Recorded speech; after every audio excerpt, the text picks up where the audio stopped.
Let us open our Bible on Philippians 1 verse 9. Praise the Lord. And this I pray, that your love may abound yet more and more in knowledge and in all judgment. Yes. So tayo po ay nagbiyahe sa ilang araw na. Ilang linggo na po ang ating nagawa sa iba na kongregasyon o sa ibang mga churches. At pasalamat tayo sa ating Panginoong Hesukristo dahil sa bawat church na ating nabisitahan ay nakaambag tayo sa kanila ng mga biyaya mula sa ating Panginoong Hesukristo. Sometimes materially, financially, and above all spiritually. At tayo po ay hindi na hihinto kahit paman sa ating paggawa ng mga bagay na ito. Ito po ay tuloy-tuloy na, ito po ay sasagana pa hanggang kailan tayo kukunin ng ating Panginoong Diyos, hanggang kailan babalik ang ating buhay na Diyos. Kaya nga sinasabi dito, and this I pray, that your love may abound yet more and more. Yes, nagawa nyo na ang pagpakita ng love kahit paman sa gawain ng ating Panginoong Diyos, but yet you abound more and more. Lalo pa, dagdagan natin, lalo pa nating sasaganahin in knowledge and in all judgment. So, ibig sabihin yan, itong ating pag-abound sa ating pag-ibig dyan sa paggawa ng gawain ng ating Panginoong Diyos, this is in accordance to the knowledge. This is in accordance in all judgment. Ibig sabihin yan, meron tayong pinagkukunan ng kaalaman sa mga bagay-bagay na ating ginagawa na mga mabubuting gawa. Meron tayong pinagkukunang kahatulan sa mga bagay-bagay na ating pinagdesisyonan. Kaya, pasalamat tayo sa ating Panginoong Diyos dahil ang source ng lahat ng mga ito about knowledge, about judgment, ay galing mismo sa ating Panginoong Hesukristo. Kaya nga sinasabi diyan, hindi na tayo iba sa Kanya, hindi na tayo hiwalay sa Kanya, kundi tayo po ay naging kabahagi niya, tayo po ay naging kaisa sa Kanya. Kaya kinakailangan about the knowledge sa mga ginagawa natin na mabubuti out of our love, sa judgment na ginagawa natin about itong ating pagbigay, kinakailangan ito po ay ayon nga sa kanyang kaalaman. Basahin natin yan. Colossians 1 verse 9. Praise the Lord. For this cause we also, since the day we heard it, do not cease to pray for you, and to desire that you might be filled with the knowledge of His will in all wisdom and spiritual understanding. Yes. Para mapuno ng kaalaman sa kanyang kalooban in all wisdom and spiritual understanding. So, ibig sabihin yan, itong kinikilos natin, itong ginagawa natin, itong ini-impart natin kahit paman para sa gawain ng ating Panginoong Diyos. This is in accordance with the knowledge of His will in all wisdom and spiritual understanding. Praise the Lord. Kaya tama lang na we must always abound in the work of the Lord. Ito yung paggawa ng mga gawain ng ating Panginoong Diyos. Ito lang ginawa ng mga anak sa Diyos natin, no? Sa pagtulong sa nangyari sa buhay ni Pastor Bibot Salbalosa, na kung saan ay God did provide everything, all their necessities, financially, morally, and above all, spiritually, dahil sa ating pagkakaisa, nalutas yung mga problema na kinaharap nila. Dahil sa quick response na ginawa po natin sa pag-ambag, sa pinansyal na pangangailangan, sa pag-ambag, sa banal na salita ng Diyos na dapat nilang marinig, dapat nilang maintindihan para ma-comfort sila, para ma-sustain sila. At ang ministry na iniwan ni Pastor Bebot Salvalosa doon sa kanyang asawa ay lalo pa itong palaguin ng ating Panginoong Diyos. Lalo pa itong paramihin, palakihin. Hindi porke kinuha ng Panginoong Diyos ang kanyang servant pagkatapos nawala na ang gawain, nawala na ang samba, nawala na ang kanilang pagtipon-tipon. Hindi. Lalo pa itong pagpalain ng Diyos, lalo pa itong palawakin, lalo pa itong palaguin, lalo pa itong paramihin, dahil ang Espiritu ng Diyos ang siyang papasok sa katawan ng magpalit sa kanya doon. Kay Pastora Gemma, the Spirit of God will dwell in her at gagamitin siya ng ating Panginoong Diyos. Kaya yung ating pag-ibig na ating ginawa right away sa kanilang pangangailangan, napakalaking ito. This touch their hearts. No? This touch their lives. No? Nag-touch ito sa kanilang puso. Nag-touch ito sa kanilang mga pag-iisip. And they will be glorifying God for this. Dahil tayo ay nag-abound dyan sa gawain ng ating Panginoong Diyos. So, saan tayo kukuha ng dapat nating gawin? Di ba sinabi dyan, in knowledge and in judgment? Saan tayo kukuha ng knowledge? Saan tayo kukuha ng yung discretion or decision sa anong dapat nating gagawin? Of course, meron tayong pinagbabatayan. Of course, meron tayong kaalaman. Of course, meron tayong kinalalaman about sa Kanya. Sino siya? Basa, Colossians 3 verse 10. Praise the Lord. And have put on the new man, which is renewed in knowledge after the image of him that created him. Yes. And have put on the new man, which is renewed in knowledge after the image of him that created him. Sino yan? That is God. So itong ginagawa natin is godliness. Kasi sinuot na natin ang bagong pagkatao na binago ayon sa kaalaman, ayon sa kanyang imahin na gumawa sa Kanya. Sino yung Creator? Ang Diyos. So itong ginagawa natin, this is about godliness. Godliness. Kaya itong paggawa natin ng mabubuting gawa, no, sa pagbibigay, sa pagtulong, sa pag-impart, kahit naman ang kanyang mga banal na salita, sa pag-comfort, sa pagbisita, sa pagbahagi ng mga bagay-bagay na ating natanggap mula sa ating Panginoong Diyos, hindi na ito mahinto. This will never stop, but rather, we will continue itong way na itinuro ng Diyos sa atin sa paggawa ng kanyang mga gawain according sa knowledge, according sa judgment na ating natutunan sa Diyos mismo, sa ating Panginoong Hesukristo, by His Holy Scripture. Hindi na ito mahinto. Praise the Lord. At maliban hindi na ito mahinto, lalo pa tayong sasagana ng sasagana. Why? Because it is God that worketh in you, worketh in me, worketh in us both to do or to will and to do His good pleasure. Kasi hindi nga tayo hiwalay sa Kanya . We are in God. We are in Christ. Kaya this will never stop. This will never cease.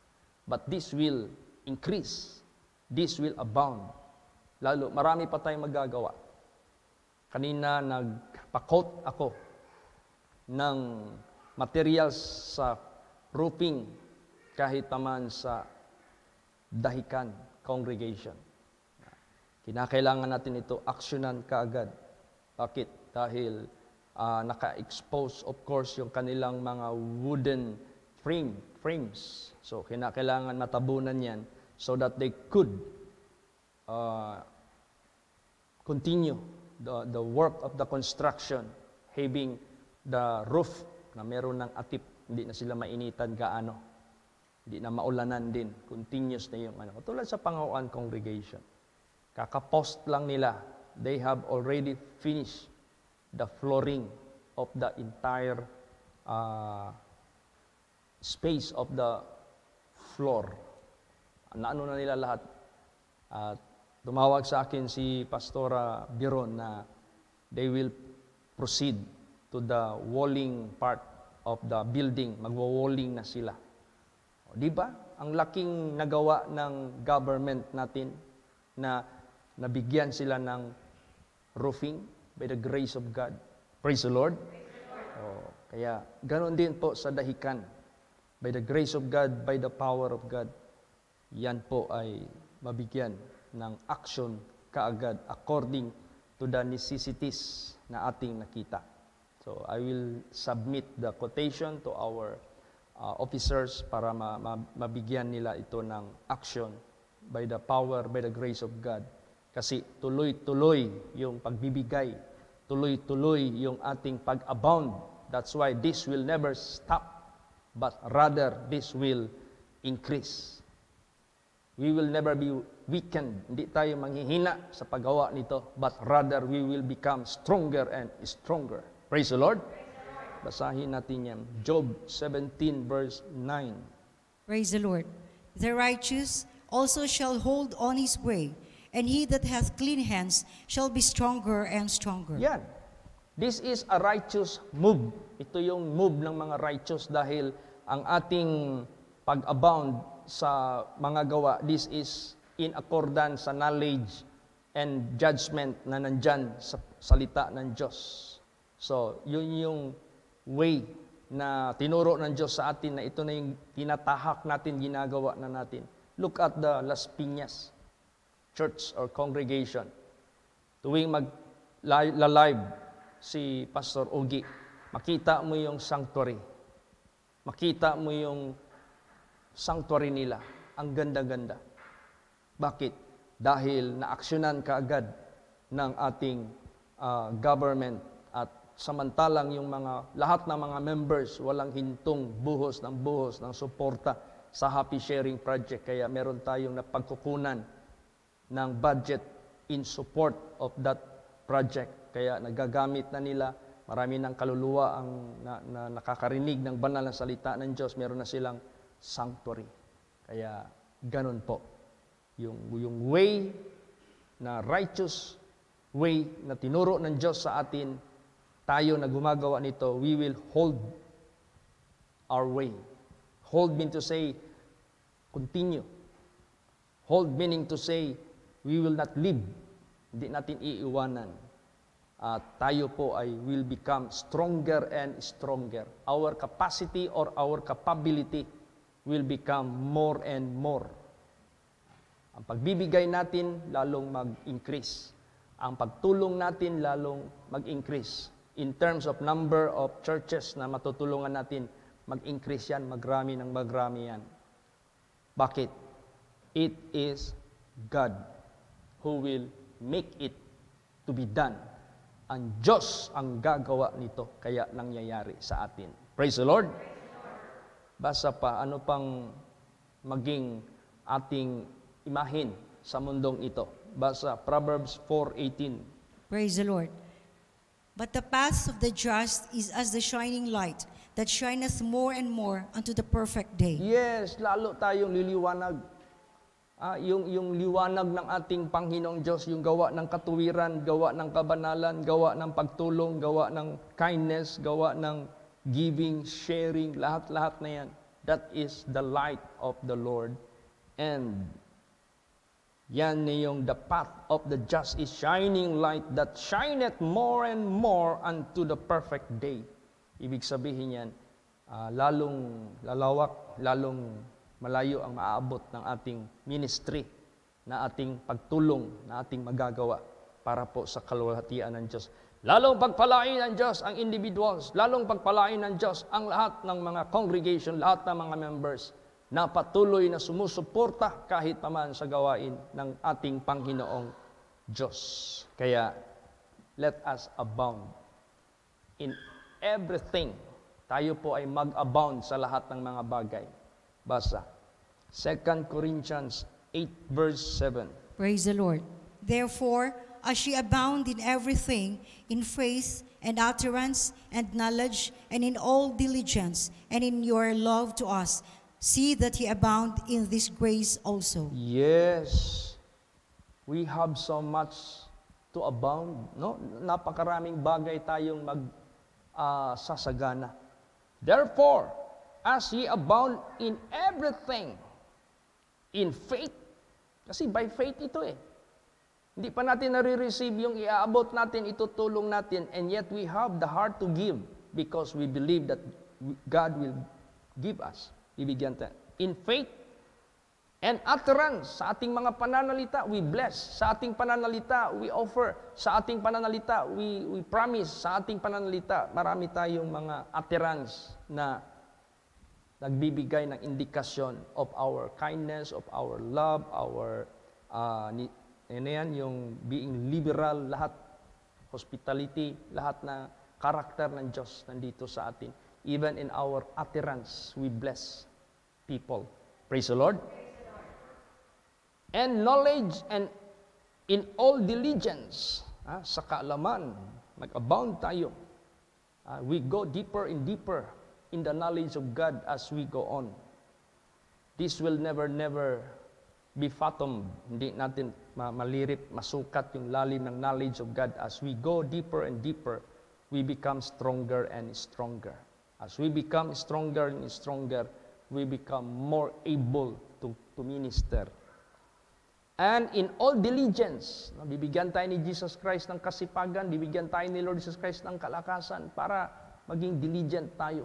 Masipag tayo, marami tayong nagagawa, marami tayong nabibisitahan, maraming nabibigyan, maraming natutulungan, maraming nare-reach out, maraming nagagawa para sa gawain ng Diyos. And in your love to us, see that ye abound in this grace also.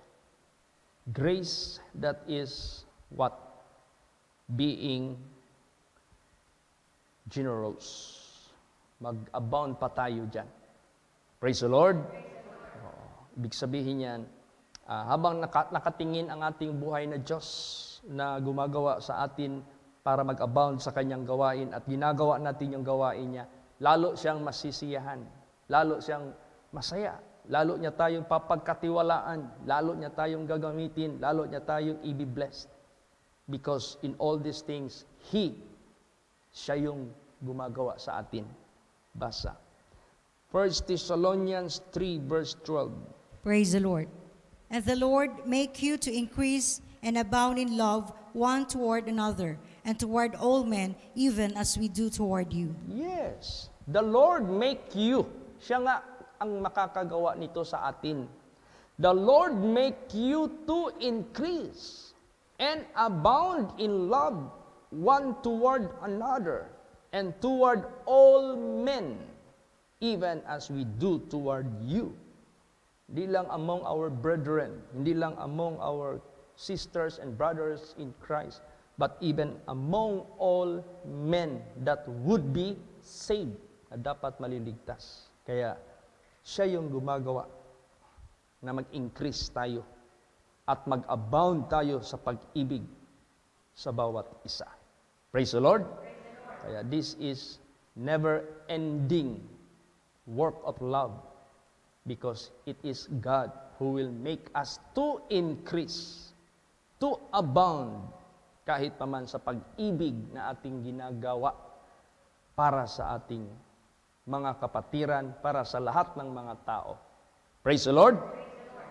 So, we should be thankful for all these things. Kaya yung Kanggusan Congregation, nagpapasalamat sila ng lubos sa ating pagbisita doon.